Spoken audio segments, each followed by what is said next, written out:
Welcome to the Slop Farm. Enjoy the video.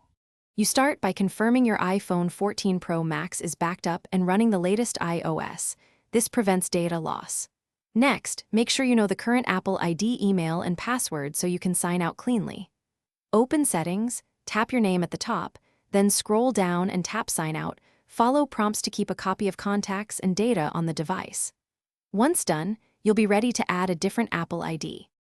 Now sign in with the new Apple ID by tapping Sign In to your iPhone in Settings. This is how your device links to new iCloud, App Store, and backups.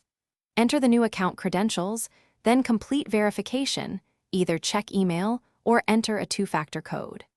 Make decisions about merging contacts and calendars.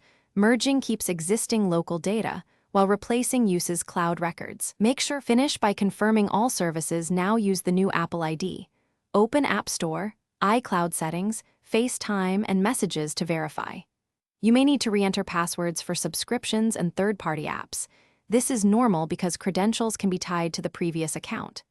If something fails, sign out again, restart the iPhone, and sign back in. This clears temporary sync errors. If problems persist, check the account page for unresolved security alerts or contact Apple support for assisted resolution.